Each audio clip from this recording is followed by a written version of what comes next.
¿Qué ocurre con esto? Pues que al final se pueden producir varias cosas. Resistencia a la insulina y también se puede provocar que cuando los receptores están llenos, la insulina con el azúcar vuelve al torrente sanguíneo y ocurren dos cosas. Se eleva el azúcar en sangre y el hipotálamo, el cuerpo que es muy listo, dice, oye, que esto está de vuelta y se ha elevado el azúcar en sangre. Por favor, libera más insulina. Entonces, se vuelve a liberar insulina para intentar provocar que vuelva a entrar en los receptores, pero no entra en los receptores porque están saturados y acaba acumulándose en la grasa. El exceso de azúcar se acaba acumulando en triglicéridos en el adipocito. Entonces, un exceso de azúcares va a provocar una hiperinsulinemia que tiene un montón de cositas malas que no vamos a entrar en detalle.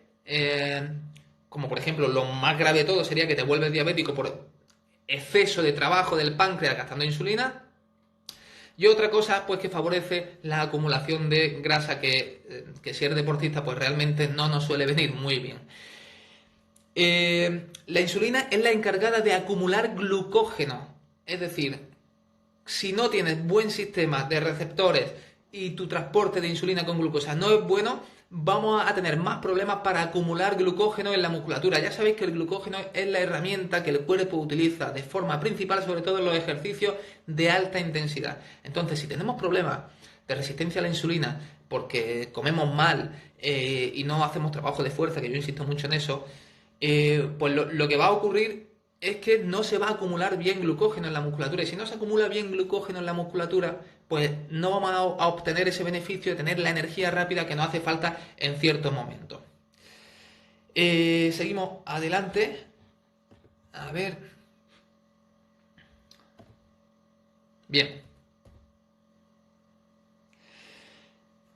Hay una serie de herramientas que nos pueden ayudar a modular esa resistencia a la insulina. Así que más adelante vamos a ver cómo a través de la alimentación, la suplementación, el entrenamiento y a nivel físico, psicológico también, nos van a ayudar a controlar esa resistencia a la insulina. Y diréis, ¿y qué tiene que ver la cabeza para controlar la resistencia a la insulina? Pues muy fácil. ¿Os suena la hormona cortisol? Seguramente sí. El cortisol es la mal llamada hormona del estrés. Digo mal llamada la hormona del estrés porque realmente se podría llamar nuestra hormona antiinflamatoria.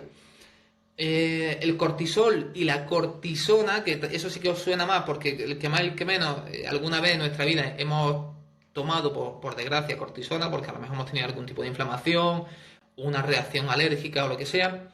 Ese cortisol es bueno en cierta medida. Es bueno. Es decir, si yo le provoco al músculo un estrés porque estoy haciendo ejercicio o me tuerzo el tobillo y hay una liberación masiva de cortisona en mi cuerpo, de cortisol, para tratar esa inflamación, eso sería bueno de forma súbita.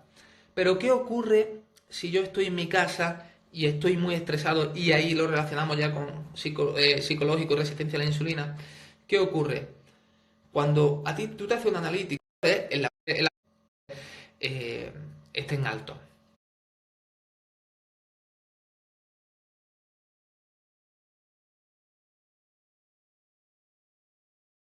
Importante. Con esto, el deportista está siempre que esto es bueno. Es decir, si yo le provoco al músculo un estrés porque estoy haciendo ejercicio o me tuerzo el tobillo y hay una liberación masiva de cortisona en mi cuerpo, de cortisol, para tratar esa inflamación, eso sería bueno de forma súbita. Pero ¿qué ocurre si yo estoy en mi casa y estoy muy estresado y ahí lo relacionamos ya con psicológico y resistencia a la insulina? ¿Qué ocurre?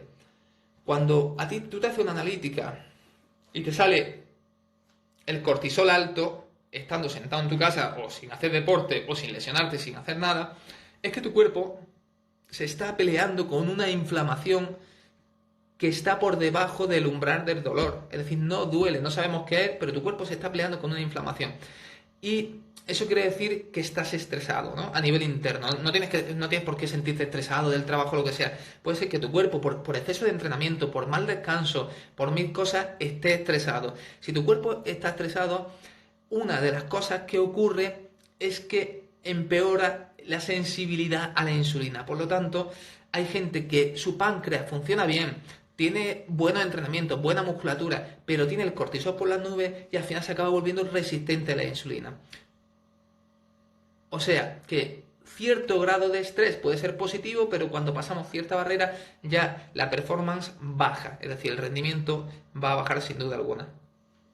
Otra de las cosas que a veces el paciente cuesta entender, sobre todo cuando es un paciente pues, que quiere afinar, como nosotros decimos, perder peso, no tiene que ser deportista, puede ser no deportista o deportista aficionado, es que el cortisol inhibe o baja, reduce la transformación de T4, hormona tiroidea, en T3. Para que me entendáis, la T3 es nuestra hormona metabólicamente activa. Es decir, es la hormona que nos ayuda a quemar grasa, a activar la ruta AMPK, que ahora explicaré un poco. Eso se inhibe cuando está el cortisol alto. Entonces, ¿qué ocurre? Pues que me cuesta más trabajo perder peso, me cuesta más trabajo estar activo, tener energía. Y de ahí viene muchas veces la desesperación del paciente cuando no puede perder peso, incluso matándose con la comida, es decir, comiendo muy poquito, matándose con los entrenamientos y no pierde peso. Así que fijaos qué importante es no estresarse tanto a nivel psicológico como físico, que esto en el atleta de alto rendimiento pues es casi imposible. Es casi imposible. ¿Por qué? Porque la exigencia de las competiciones, de los entrenamientos, hacen que sus niveles de estrés estén altos. Bueno, estos son temas que nosotros iremos desglosando y haremos un webinar entero, una conferencia entera del cortisol. Otro lo haremos de otra cosa, pero por ejemplo, es que son temas que nos podría llevar la hora entera. Es que vamos, me pararía aquí una hora, pero bueno, voy a seguir. Vale. Existen dos rutas metabólicas que tenemos que entender, muy importante que sepa esto. Existe una ruta metabólica que se llama AMPK, ¿vale? Proteína quinasa activada por AMP. Esta ruta, que la podríamos definir como ruta catabólica, es una ruta que está relacionada con todo lo que es autofagia, que os sonará ese término. Es decir, esta ruta AMPK actúa de la siguiente manera. Si tenemos exceso de proteína no deseable en el cuerpo, si tenemos algún tipo de problemas intestinales, si tenemos alguna sustancia no deseable, cuando nosotros activamos, o exceso de grasa, cuando nosotros activamos la ruta AMPK va a favorecer la eliminación de todo eso. Por lo tanto, es muy importante comprender que tiene que ser activada de forma equilibrada, que ahora veremos adelante, para si yo quiero, por ejemplo, perder peso. ¿Por qué? Porque va a favorecer la oxidación de la grasa, entre otras cosas. Para que me entendáis un poco, la ruta MPK actúa como sensor energético. El cuerpo, que es muy sabio, sobre todo el cerebro, que es el jefe, dice, oye, si tú me quitas a mí el azúcar, imaginaos que queremos hacer una dieta baja en hidratos, dice, si tú me quitas a mí el azúcar, yo tengo que obtener glucosa de alguna manera. Entonces, hay que tener cuidado también con la activación con hacer eso de el ayuno intermitente de forma descontrolada, el entrenamiento en ayunas como un loco, comer muy poco carbohidrato, porque puede tener beneficios esta ruta de MPK, pero el exceso puede provocar neoglucogénesis. ¿Qué es eso? Formación de glucosa, es decir, mi cuerpo quiere azúcar y le da igual cómo, porque el cuerpo lo que quiere es estar bien, quiere estar homeostático, quiere estar vivo. Y dice, mira, si me tengo que cargar aminoácidos como la leucina, o aminoácidos de colágeno, o lo que sea, yo me los cargo y los convierto en azúcar. Entonces es muy importante que sepamos que la MPK puede tener efectos beneficiosos para la oxidación de grasa, que es muy bueno que esté activa, para eliminación de sustancias incluso cancerígenas, para mil cosas, pero el exceso puede ser malo. Bien. Cuando se activa esta ruta, que se activa ya, como ya digo, bajando los niveles de carbohidratos y entrenando y tal, también vamos a inactivar prácticamente la acumulación de grasa en mi cuerpo. Entonces, lo que nosotros llamamos flexibilidad metabólica sería, a grosso modo, qué capacidad tenemos nosotros para activar la ruta AMPK a nuestro antojo y equilibrándola con otra ruta que vamos a hablar ahora, que es la ruta mTOR. La ruta mTOR es todo lo que, digamos, para que me entendáis, es todo lo que es creación de algo. Creación de musculatura, que nos vendría también cuando entrenamos fuerte, creación de nuevas células, creación de muchas cosas, ¿no? En nuestro cuerpo, de nuevas fibras musculares, de colágeno, de mil cosas. ¿Qué ocurre cuando se activa demasiado la mTOR? Acordaos que un cáncer es una superproducción de una célula que se ha vuelto loca, se acaba replicando muchas veces y ¿qué ocurre? Acaba apareciendo un bultito que suele ser un cáncer, ¿no? A veces el exceso de entrenamiento, exceso de exposición a azúcares, todo lo que provoca, por ejemplo, porque la mTOR se activa mucho con el azúcar, todo lo que provoca eso, la superactivación de la mTOR también puede ser peligrosa porque puede ser procancerígeno. Entonces, lo importante es que tengamos un equilibrio entre las dos rutas, como la mTOR y la AMPK, la ruta de limpieza y de destrucción de nuestro cuerpo, de autofagia, que esas se activan con el ayuno intermitente y mil cosas, y la ruta mTOR, que se activa con los azúcares, con el exceso de proteína, con el exceso de grasa, con el exceso de energía en general y con mucho entrenamiento. Bien. Más cosillas. ¿Qué importancia tiene la masa muscular para la resistencia a la insulina? Muchos de los que me seguís y muchos de mis deportistas son corredores de resistencia, 1500, ultrafondo, fondo, todo eso. ¿Qué ocurre con ese deportista? Cuando yo hablo con ellos, normalmente me comentan, yo entreno una vez fuerza a la semana, o entreno 2 veces y un poco las piernas y ya está. Y nos olvidamos mucho, el deportista de resistencia se olvida mucho del tren superior. Y cuando se olvida mucho del tren superior, ¿qué ocurre? Pues que a nivel de receptores musculares, los que cogen ese azúcar, esa insulina con ese azúcar, pues realmente estamos muy flojos de la parte de arriba. ¿Y qué ocurre? Pues que a veces las piernas se acaban saturando de azúcares, los receptores de las piernas se acaban saturando de azúcares, y en la parte superior no tenemos prácticamente receptores, tenemos muy pocos receptores. Entonces somos mucho más propensos, o los deportistas de resistencia mucho más propensos a tener una resistencia a la insulina, que es la puerta a la diabetes en el futuro. Así que es muy importante que no te olvides, si eres corredor de resistencia, de trabajar la fuerza también de la parte de arriba, la hipertrofia de la parte de arriba. 1 kilo o 1,5 kilos no te va a cambiar el rendimiento, porque ese es el miedo de muchos deportistas de resistencia. ¿Qué pasa? Que dicen, ay, pues que yo si subo 1,5 kilos ya peso más y ya no rindo. No es así. Siempre que ese 1,5 kilos sea de masa muscular, no va a ser. Otra cosa es que subas 5 kilos, eso a lo mejor sí que te puede cambiar el rendimiento. Pero es muy importante que sepas que tener buenos receptores en todo el cuerpo te va a dar que puedas competir ahora en buenas condiciones, pero que puedas competir dentro de 5 años también en buenas condiciones. Bien. Vamos a pasar ahora. Voy a ver cómo vamos de hora. Me queda así como unos 20 minutillos para empezar con las preguntas, ¿vale? Bien. Perdón porque voy muy rápido. Quiero decir muchas cosas en muy poco tiempo para que tengáis una idea global y luego nos dejéis los temas que más os gustan para poder desarrollarlos más en los webinars y que así entendamos más de ciertos temas. Pero sé que voy muy rápido, pero bueno, como va a quedar grabado, lo veis otra vez y ya está. Bien, métodos de carga energética, eso que hacéis tanto y que si sois atletas nuestros, pues también os lo recomendamos nosotros. ¿Qué es un método de carga energética? Al grosso modo es la implementación en un atleta o en una persona, ¿no? O en un deportista de fuerza para obtener un pico máximo de reservas de glucógeno en una fecha determinada.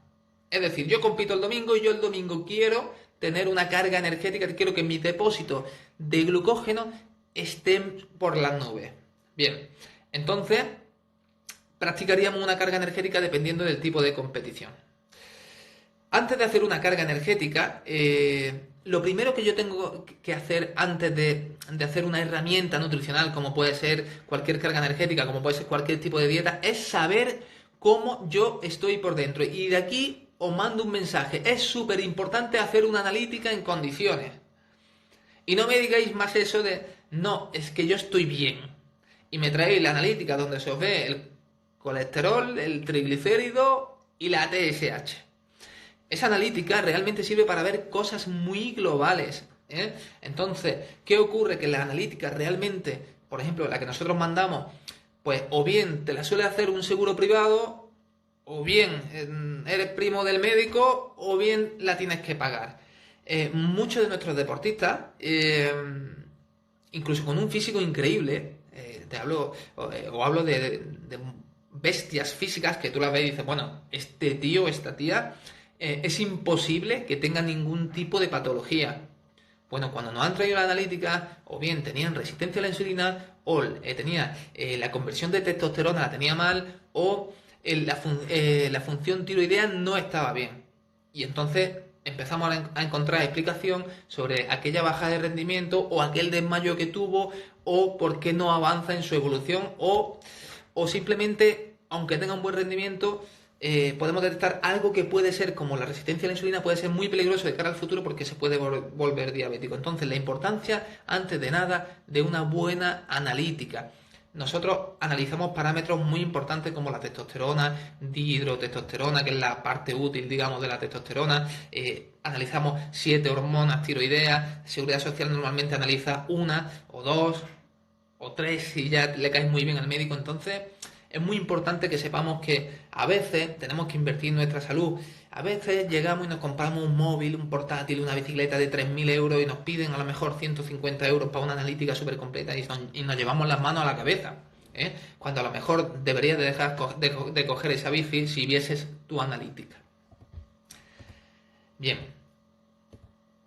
Hay un término que tenéis que os cuento por encimilla, que no me voy a entretener mucho porque nos vamos a las herramientas nutricionales, que es la inflamación crónica de bajo grado. Son inflamaciones que son por debajo del dolor y ocurren pues cuando el sistema está desajustado, cuando el cortisol está alto, cuando estoy estresado, cuando tengo problemas intestinales. Puede ser que nuestro organismo, el páncreas, el intestino, el hígado, el riñón, se empiecen a inflamar de forma que no me duele nada, pero mi rendimiento es malo y no sé lo que me pasa. Es un término que se está cada vez utilizando más, que es la inflamación, enfermedad inflamatoria crónica de bajo grado, pero como digo, esto también llevaría un tema aparte y como no me quiero enrollar mucho, pero bueno, quiero que os suene. Ya sabéis que en nuestro canal de YouTube tenéis un montón de vídeos explicando este tipo de cosas de forma mucho más detenida, pero sí es verdad que merece un vídeo porque es una cosa que seguramente todas estas personas que no tienen rendimiento, que no pueden perder peso, que no generan masa muscular, estén sufriendo. Eso es muy importante que lo sepáis y que existe y que se puede tratar. Bien, existen las dietas tradicionales. Esto nos suena a todos, ¿no? La dieta del 12% de proteína, 50-60 gramos de hidrato de carbono y el 30% de grasa, que es lo que nos ha estado recomendando el SEC o la OMS toda la vida, ¿no? Que es la dieta mediterránea. La famosa dieta mediterránea que antes era tan buena y que ahora ya no es tan buena, donde el predominio, como veis, son los azúcares, 55-60 gramos, 60% de hidrato de carbono.